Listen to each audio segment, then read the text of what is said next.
আজি তোমালোকক সমাজ বিজ্ঞানৰ প্ৰথম খণ্ড ইতিহাসৰ যি আমি প্ৰথম অধ্যায় আৰম্ভ কৰিছিলোঁ ভাৰতবৰ্ষলৈ ইউৰোপীয়সকলৰ আগমন তাৰ আলমত আমি আজি ভাৰতবৰ্ষলৈ ইংৰাজসকলৰ আগমন এই বিষয়ে কিছু কথা আলোচনা কৰিম। তোমালোকে পৃষ্ঠা নম্বৰ 3টো উলিয়াই লোৱা ইতিহাসৰ পাঠ্যপুথিখনৰ আৰু ভাৰতবৰ্ষলৈ ইংৰাজসকলৰ আগমনৰ এইখিনিৰ পৰা চাবলৈ আৰম্ভ কৰি দিয়া। পৰ্তুগীজসকলৰ পিছত ভাৰতবৰ্ষলৈ আহিব খোজা বিদেশী গোষ্ঠীটো হৈছে ইংৰাজ নাবিকসকল। সেইবাবে ইংৰাজ নাবিকসকলে ইংলেণ্ডৰ পৰা ভাৰতবৰ্ষলৈ আহিবলৈ নতুন সাগৰীয় পথ আৱিষ্কাৰ কৰিবলৈ চেষ্টা কৰিছিল। কেইজনমান ইংৰাজ নাবিকৰ কথা আমি আলোচনা কৰিম, যিকেইজনে ভাৰতবৰ্ষত উপস্থিত হৈ ইংৰাজৰ অস্তিত্ব প্ৰতিপন্ন কৰি পিছৰ সময়বোৰত ভাৰতবৰ্ষত শাসন কৰিবলৈও সক্ষম হৈছিল। তাৰে প্ৰথমজন হৈছে ফ্ৰান্সিছ ড্ৰেক। প্ৰথমজন ইংৰাজ নাবিক যিজনে জলপথেৰে পৃথিৱী প্ৰদক্ষিণ কৰিবলৈ সক্ষম হৈছিল। ফ্ৰান্সিছ ড্ৰেকৰ জন্ম হৈছিল টাভিষ্টক ডেৱন, ইংলেণ্ডত। মৃত্যু হৈছিল 27 জানুৱাৰী 1596 খ্ৰীষ্টাব্দ, পানামা।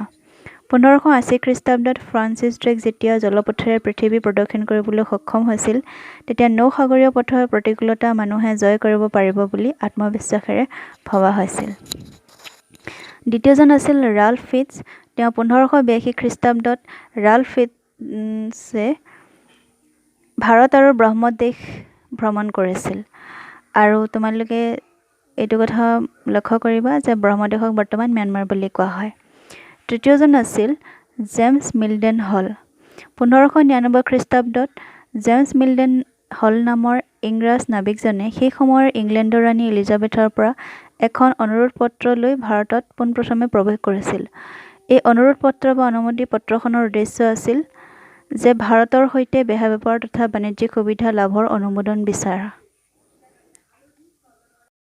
এই ইষ্ট ইণ্ডিয়া কোম্পানীৰ ৰাণী এলিজাবেথৰ অনুমতি অনুসৰি আফ্ৰিকাৰ দক্ষিণ দিশত অৱস্থিত উত্তৰ মহাসাগৰীয়ৰ পৰা আৰম্ভ কৰি দক্ষিণ আমেৰিকাৰ মাগালান প্ৰণালী পৰ্যন্ত এই বিশাল সাগৰীয় এলেকাত 15 বছৰৰ বাবে বেহা বেপাৰ কৰিবলৈ সমৰ্থ হৈছিল।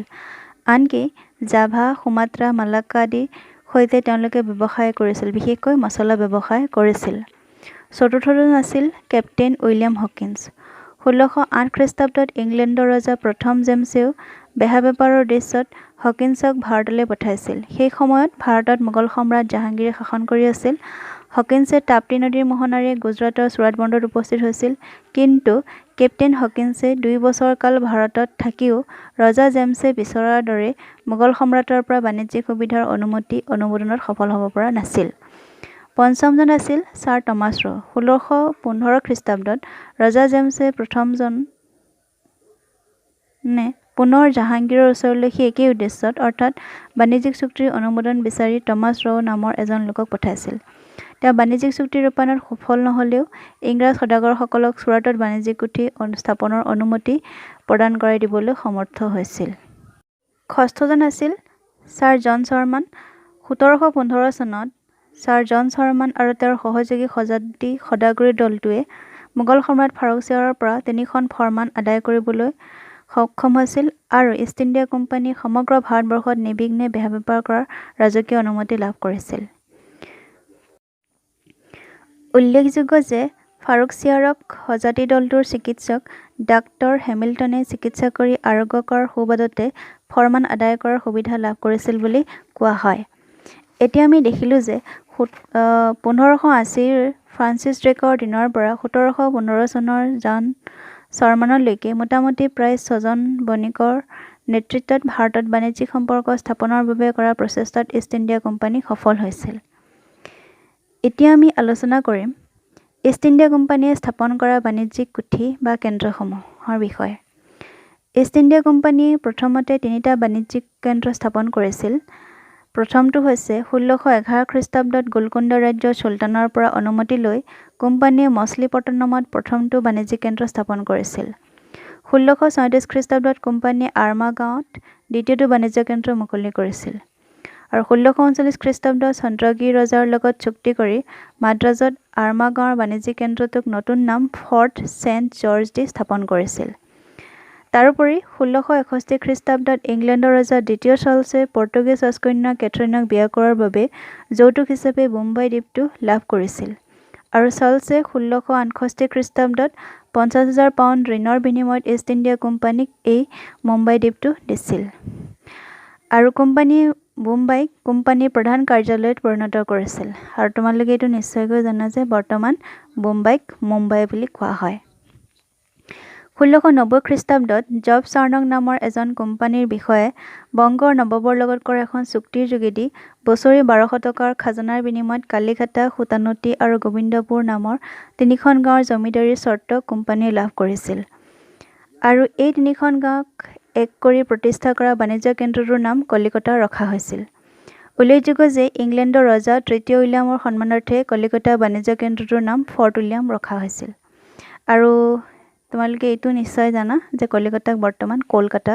বুলি কোৱা হয় এতিয়া আমি দেখিলোঁ যে ইষ্ট ইণ্ডিয়া কোম্পানীয়ে 1611 খ্ৰীষ্টাব্দৰ পৰা 1690 খ্ৰীষ্টাব্দৰ ভিতৰত ভাৰতবৰ্ষৰ কেইবাখনো ঠাইত বাণিজ্যিক কেন্দ্ৰ স্থাপন কৰি বেপাৰ বাণিজ্য কৰিবলৈ সক্ষম হৈছিল ভাৰতবৰ্ষত থিতাপি লোৱা ইষ্ট ইণ্ডিয়া কোম্পানীৰ প্ৰথম আৰু প্ৰধান উদ্দেশ্য আছিল বেহা বেপাৰ কৰা কিন্তু বেহা বেপাৰক কেন্দ্ৰ কৰি গুজেই গজালি মিলি পিছলৈ কোম্পানীয়ে ৰাজ্য শাসনৰ সপোন দেখিছিল ভাৰতীয় ৰাজন্যবৰ্গৰ মাজত ক্ৰমান্বয়ে বাঢ়ি অহা শত্ৰুতা তথা তেওঁলোকৰ দুৰ্বলতাৰ চেলুলৈ কোম্পানীয়ে ভাৰতবৰ্ষৰ ইংৰাজ শাসন প্ৰতিষ্ঠা কৰাৰ প্ৰয়াস কৰিছিল এতিয়া আমি কোম্পানী আৰু কোম্পানী আমোলৰ বিষয়ে আলোচনা কৰিম এইটো আছে তোমালোকৰ 1.2 7 পৃষ্ঠাত কোম্পানী আমোল মানে হৈছে কোম্পানীৰ শাসনকালটো দুটা ভাগত ভাগ কৰা হৈছে প্ৰথম হৈছে মোগল সাম্ৰাজ্য পতন অৰ্থাৎ 1707 খ্ৰীষ্টাব্দৰ পৰা 1857 খ্ৰীষ্টাব্দৰ চিপাহী বিদ্ৰোহৰ সময়লৈকে আৰু দ্বিতীয়টো হৈছে 1857 খ্ৰীষ্টাব্দৰ পৰা 1947 চনৰ 15 আগষ্টলৈকে অৰ্থাৎ ভাৰতবৰ্ষ স্বাধীন হোৱাৰ সময়লৈকে প্ৰথম চোৱা মোগল সাম্ৰাজ্যৰ পতনৰ পৰা চিপাহী বিদ্ৰোহৰ সময়ছোৱাত ইষ্ট ইণ্ডিয়া কোম্পানীৰ প্ৰশাসনিক দিশত আৰু দুটা ভিন্ন ৰূপ দেখা যায় তাৰে প্ৰথমটো হৈছে ইষ্ট ইণ্ডিয়া কোম্পানীৰ সুদক্ষ কৰ্মচাৰী ৰবাৰ্ট ক্লাইভৰ ঔপনিৱেশিক সাম্ৰাজ্য গঢ়ি তোলাৰ বাবে কূটনৈতিক কলাকৌশল যাৰ বাবে ইষ্ট ইণ্ডিয়া কোম্পানীয়ে খুব কম সময়ৰ ভিতৰতে ভাৰতীয় ৰাজন্যবৰ্গ যেনে বংগৰ নবাব হায়দৰাবাদৰ নিজাব অযোধ্যাৰ নবাব ৰাজপুতানাৰ ৰজা আদি বহুত কেইজনক ক্ষমতাচ্যুত কৰিবলৈ সক্ষম হৈছিল এই কাৰ্যবোৰ ৰবাৰ্ট ক্লাইভে নিজে তেওঁৰ প্ৰথম প্ৰশাসনকাল যিটো 1746 চনৰ পৰা 1757 খ্ৰীষ্টাব্দৰ ভিতৰত কৰিবলৈ সক্ষম হৈছিল আৰু ৰবাৰ্ট ক্লাইভৰ দ্বিতীয়টো প্ৰশাসন যিটো 1765 খ্ৰীষ্টাব্দৰ পৰা 1774 খ্ৰীষ্টাব্দলৈকে চলিছিল সেইখিনি সময়ত তেওঁ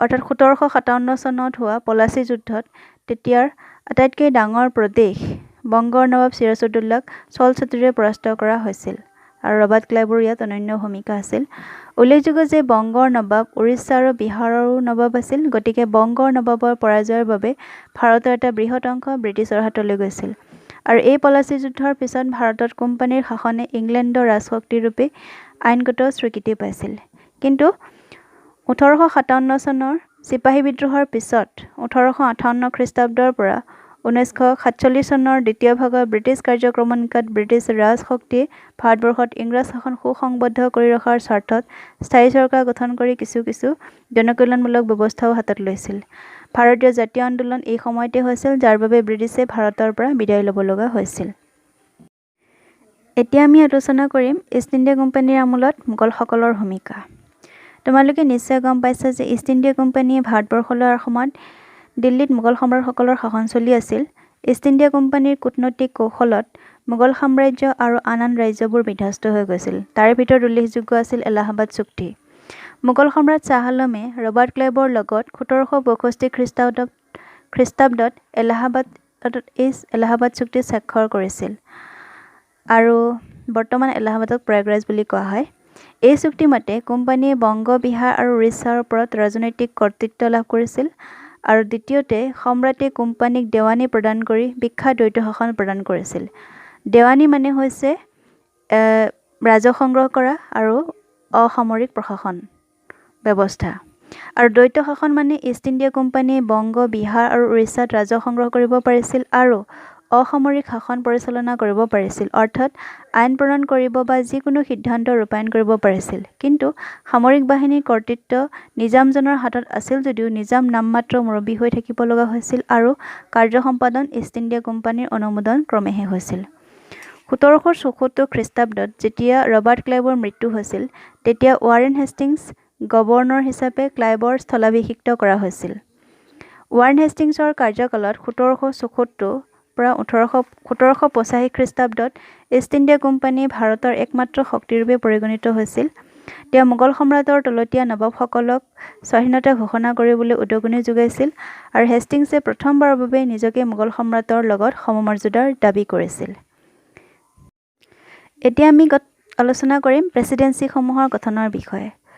1757 চনৰ পলাচী যুদ্ধৰ পিছত কলিকতা, বোম্বাই আৰু মাদ্ৰাজ কোম্পানীৰ ঘাই শাসন কেন্দ্ৰ হিচাপে পৰিগণিত হৈছিল আৰু এই কেন্দ্ৰকেইটাৰ সৰ্বোচ্চ শাসকগৰাকীক প্ৰেচিডেণ্টৰ বিষয়বাব দিয়া হৈছিল, যদিও তেওঁ গভৰ্ণৰ বুলি পৰিগণিত আছিল।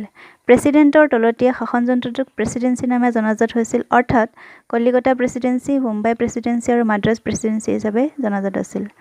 কিন্তু 1773 খ্ৰীষ্টাব্দত এখন আইন অনা হৈছিল যাক কোৱা হৈছিল নিয়ন্ত্ৰণকাৰী আইন, ইংৰাজীত কোৱা হৈছিল ৰেগুলেটিং এক্ট।